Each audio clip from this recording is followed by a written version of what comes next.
Saudi अरब के सना के international airport के ऊपर हमले के बाद अब सूरत-ए-हाल सऊदी अरेबिया और यमनी हौसियों के दरमियान इंतहाई कशीदा हो चुकी है, क्योंकि कल अंसारुल्लाह की जानब से बाकायदा तौर पर सऊदी अरेबिया की नाकाबंदी की गई बाबुल मंदब के लेकर। लेकिन अब सूरत-ए-हाल सिर्फ सऊदी अरेबिया तक महदूद नहीं रही, बल्कि यमनी हौसियों की जानब से पहली बार बराह रास्त पाकिस्तानी बहरी जहाज़ों के हवाले से भी एक इंतहाई कदम उठाने के हवाले से तफसीलात सामने आई हैं, जिसके अंदर अब बराह रास्त पाकिस्तान और सऊदी अरेबिया का जो इत्तेहाद है, जो पाकिस्तान और सऊदी अरेबिया का बाहमी दिफाई मुआहदा है, वो इस वक्त जी एक्टिवेट हो चुका है। और साथ साथ यमन और सऊदी अरेबिया की जंग जो है वो इस वक्त एक नई शिद्दत पकड़ चुकी है। साथ साथ मशरक़ वुस्ता में ईरान और अमेरिका की जंग के हवाले से भी कुछ ताज़ा तरीन डिटेल्स हैं, जिसके अंदर वॉल स्ट्रीट जर्नल जो कि अमरीकी अखबार है, उन्होंने एक नया पिंडोरा खोला है कि किस तरह से ईरानी हमलों के अंदर अमेरिका का कितना नुकसान हुआ है।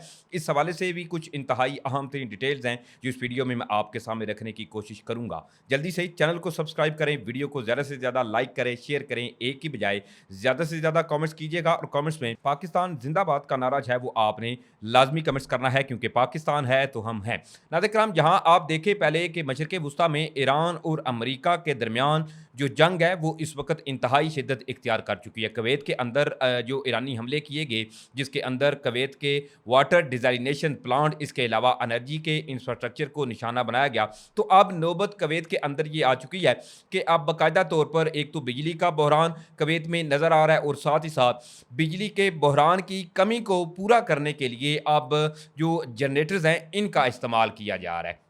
लेकिन दूसरी तरफ जो ईरान की जानब से हमले किए गए, इसके अंदर वॉल स्ट्रीट जर्नल की एक बड़ी अहम तरीन रिपोर्ट है, जिसके अंदर जो अमरीकी अखबार है वॉल स्ट्रीट जर्नल, सबसे पहले तो उन्होंने, क्योंकि कोई एक्सपेक्ट नहीं कर रहा था कि ईरान के पास के जो मिसाइल टेक्नोलॉजीज हैं इनकी कितनी कैपेबिलिटीज़ है, लेकिन अब वॉल स्ट्रीट जर्नल जो है वो इस हवाले से ये दावा कर रहा है कि ईरानी जो मिसाइल्स हैं वो पहले की निस्बत अब ज़्यादातर तेज़, इसके अलावा ज़्यादा जो इम्पैक्ट है, ज़्यादा जो इसके तबाही के असरात हैं वो बर्पा कर रहे हैं। अब इसमें जो अमरीकी बेसिस के ऊपर हमले किए जा रहे हैं ईरान की जानब से, अब इसमें अमरीकी अखबार खुद ये कह रहा है कि ईरान के पास कोई ना कोई एक नई टेक्नोलॉजी जो है वो अभी भी मौजूद है, जिसके ज़रिए ईरान अमरीकी बेसिस को निशाना बना रहा है। अब दूसरी तरफ जी, कल यमन और सऊदी अरबिया के हवाले से बात करें तो कल यमनी हौसी अंसारुल्लाह जो ग्रुप है, उन्होंने बाकायदा तौर पर यह कहा था कि सऊदी अरबिया जो है इन्होंने हमारे सना इंटरनेशनल एयरपोर्ट को लेकर ब्लॉकेज लगाई हुई है, तो लिहाजा हम जो है वो सऊदी शिप्स, इसके अलावा सऊदी मैरीटाइम नेविगेशन जो है इसके लिए मुकम्मल तौर पर इसको जी ब्लॉकेड कर रहे हैं, इसकी नाकाबंदी कर रहे हैं। इसके बाद ये खबर आग की तरह फैली, और उसके बाद फिर एक तो सऊदी जो वजारत खारजा है इसका रद्द अमल सामने आया, ये आपको बताता हूँ। उसके बाद फिर पाकिस्तान के लिए ये सूरत-ए-हाल इस वक्त कितनी खतरनाक हो चुकी है, ये भी आपके लिए जानना नाज़रीन किराम इंतहाई अहम है। एक तो जी सऊदी अरबिया जो है इनकी जानब से यमन के हौसियों की जानब से सऊदी अरब की समंदरी नाकाबंदी के ऐलान की एक तो शदीद अल्फाज में मजम्मत की गई है। साथ ही साथ सऊदी वजारत खारजा की जानब से जारी बयान में यह कहा गया कि यमन के हौसियों की सऊदिया की समंदरी नाकाबंदी के ऐलान की शदीद मजम्मत करते हैं। बयान में हौसियों के सऊदी अरब पर यमनी अवाम का मुआसरा करने के इल्ज़ाम जो थे इनकी भी मजम्मत की गई, और कहा गया कि मजीद जो सऊदी अरबिया इसके अलावा यमनी अवाम और यमन की कानूनी हुकूमत की हमायत जारी रखेगा। यमन में सऊदी क़यादत वाले इत्तेहाद ने भी ऐलान किया कि वो अबराए बाबुल मंदब में अपने तजारती जहाज़ों की हिफाजत को यकीनी बनाएंगे। हौसियों की जानब से जहाज़ों पर हमले की धमकी का जो है वो ताकत से जवाब देंगे। मतलब ये समझिए कि इस वक्त सऊदी अरबिया और यमनी हौसी अंसारुल्लाह ग्रुप जो है इनके दरमियान बराह रास्त एक जंग जो है इसकी राह हमवार हो चुकी है, क्योंकि इस तमाम सूरत हाल के अंदर यमनी हौसियों की जानब से जहाँ सऊदी अरेबिया को खबरदार किया गया है, इन सऊदी जहाज़ों की जो बहरी नाकाबंदी है वो की गई है, तो वहीं दूसरी तरफ पाकिस्तान के लिए भी एक बराह रास्त जो वार्निंग है वो जारी की गई है। अब इसके हवाले से मैं आपको बताऊं तो इसमें जी तफसीलात ये हैं कि multiple political sources in Sana have confirm, यानी कि सना के अंदर मल्टीपल जो सोर्सेज हैं उन्होंने इस हवाले से नाज़रीन किराम कंफर्म किया है। और साथ साथ यमनियों की जानब से जो वार्निंग जारी की गई है वो ये है कि एनी स्टेट इंक्लूडिंग पाकिस्तान, यानी कि कोई भी मुल्क, इसमें पाकिस्तान भी शामिल है, that may join the list of countries involve in the blockade on Yemen, यानी कि یمنی حوثیوں کی جانب سے جو سعودی ناکہ بندی کی گئی ہے اس کے خلاف میں اگر کوئی بھی ملک بشمول پاکستان جس میں پاکستان بھی شامل ہے کسی قسم کی اگر کوئی مداخلت کی گئی تو اس کے اوپر ایک سخت جوابی کارروائی جو ہے وہ کی جائے گی. اور اس کے ساتھ ساتھ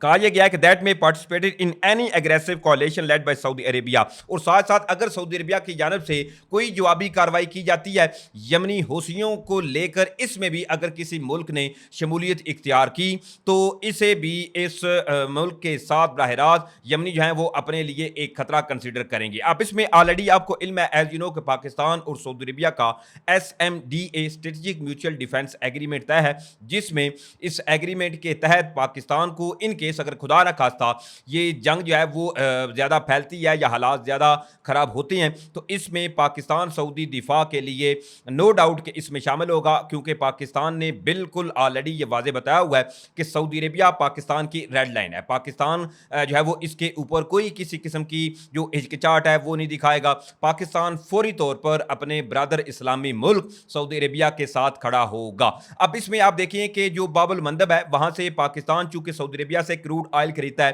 تو 32% تقریباً جو کروڈ آئل ہے وہ پاکستان اسی راستے سے جو ہے وہ پاکستان کی جانب آتا ہے یعنی باب المندب سے پاکستان کی طرف آتا ہے. اب ڈیفینیٹلی اس میں دیکھیں تو جو سعودی ناکہ بندی کی گئی ہے اب اس میں سعودی عربیہ سے اگر پاکستان کروڈ آئل خریدے گا تو بحری جہاز جو ہیں وہ باب المندب سے گزریں گے تو ایسے میں ان کیس اگر یمنی حوثیوں کی جانب سے جو ہے وہ اس وقت وارننگ کے بعد اگر کوئی جو ہے وہ قدم اٹھایا جاتا ہے تو اس میں براہ راست پاکستان کو بھی سعودی عربیہ کے ساتھ کھڑے ہو کر اس جنگ میں شامل ہونا پڑے گا. یہ اس وقت صورتحال ناظرین کرام جو ہے وہ پاکستان اور سعودی عربیہ کے لیے مشرق وسطیٰ کے اندر جی پیدا ہو چکی ہے. اب دوسری طرف ایک اور بڑی اہم رپورٹ ہے اور وہ رپورٹ ہے ناظرین کرام کہ ایران جو ہے اس نے کویت سرحد پر جنگی ٹینکس توپے فوجی گاڑیاں جو ہیں وہ اس کے ساتھ ساتھ اسلحہ بھی اب منتقل کرنا شروع کر دیا ہے. اب عراق کویت بحرین سے ایران میں امریکی فوجی جو ہیں وہ داخل ہو سکتے ہیں. ایران نے عراق کویت میں امریکی جو اڈے ہیں ان پر قبضے کی منصوبہ بندی بھی شروع کر دی ہے کیونکہ آلریڈی یہ خطرات لاحق ہیں کہ جو امریکی فورسز ہیں وہ گراؤنڈ انویژن کے لیے کسی لمحے بھی جو امریکہ اپنی فوجیں اتار سکتا ہے تو اس لیے ایران جو ہے وہ عراق کے ساتھ جو ملکہ بارڈر ہے ایک تو اس کو سکیور کیا جا رہا ہے اور وہاں پر بھاری تعیناتیاں جو ہے وہ ایران کی جانب سے کی جا رہی ہیں. اور اس ساتھ ساتھ کئی رپورٹس یہ بھی خدشات ظاہر کر رہی ہیں کہ ایران جو ہے وہ ان کیس اگر ایسی صورتحال پیدا ہوتی ہے تو ایران امریکی بیسز کے جو ہے وہ قبضہ کرنے کے لیے کوئی نہ کوئی ایک ایسا قدم ایران جو ہے وہ بھی اٹھا سکتا ہے. اب دوسری طرف ایک اور بڑی اہم رپورٹ ہے اور وہ نظر کام رپورٹ یہ ہے کہ ایک تو جی امریکی جو پینٹاگون ہے ان کی حوالے سے ایک بڑی اہم تصدیق جو ہے وہ منظر عام پر آئی ہے کیونکہ ایران جو ہے اس نے بارہا کویت کے اندر امریکی اڈوں کو جو ہے وہ نشانہ بنایا, بحرین میں بنایا, اس کے علاوہ اردن کے اندر سب سے زیادہ امریکہ کا اس دفعہ جو نقصان ہوا یہ جو 2 ہفتے تقریباً جنگ کو ہو چکی ہیں اس کے اندر ایران کی جانب سے سب سے زیادہ ٹارگٹ جو اردن کے اندر امریکی ایسٹ تھے ان کو نشانہ بنایا گیا. اب اس میں امریکی محکمہ دفاع پینٹاگون جو ہے انہوں نے نظر کرام اس حوالے سے ایک تو یہ تصدیق کی ہے کہ 2 ہفتوں میں جاری ایران جنگ میں تقریباً 100 فوجی جو ہیں وہ امریکہ کے زخمی ہوئے ہیں. پینٹاگون کے ترجمان شان پورنیل جو ہیں انہوں نے نظر کرام اس حوالے سے یہ کہا ہے کہ 7 جولائی سے اب تک تقریباً 100 امریکی فوجی زخمی ہوئے ہیں جنہیں مختلف نوعیت کے زخم آئے. انہوں نے ساتھ ہی ساتھ یہ بھی دعویٰ کیا کہ ان میں سے 96% زخمی فوجی ڈیوٹی پر واپس آ چکے ہیں. یہ انکشاف ایسے وقت میں کیا گیا جب امریکہ نے جمعہ کو ایرانی حملے سے ہلاک 2 فوجیوں کی شناخت جو تھی وہ ظاہر کی تھی. اس سے پہلے پینٹاگون نے صرف اتنا بتایا تھا کہ 28 فروری سے اب تک 14 فوجی ہلاک, اس کے ساتھ ساتھ 427 کے قریب جو امریکی فوجی ہیں وہ ایرانی حملوں میں جی زخمی ہوئے ہیں. اب چونکہ اس میں دیکھیں تو جو ایران ہے وہ برہا اس حوالے سے کلیم کر رہا ہے. اس کے علاوہ جو عراق کے اندر امریکہ کی بیسز ہیں اس کے اوپر ایران نے تو ان کے جو جہاز تھے وہ بھی تباہ کرنے کے حوالے سے دعویٰ کیا, لیکن ابھی تک جو پینٹاگون ہے امریکی محکمہ دفاع انہوں نے اس حوالے سے کنفرم نہیں کیا. بہرحال یہ اس وقت کی مشرق وسطیٰ سے کچھ ڈیٹیل تھی جو میں نے آپ کے سامنے رکھی ہے. امید کرتا ہوں آپ لوگوں کو ویڈیو اچھی لگی ہوگی. اگر ویڈیو اچھی لگی ہے تو آپ سے درخواست ہے ایک کہ چینل کو لازمی آپ نے سبسکرائب کرنا ہے, ویڈیو کو زیادہ سے زیادہ آپ نے لائک کرنا ہے, شیئر کرنا ہے. انشاءاللہ پھر ملیں گے. پاکستان زندہ باد.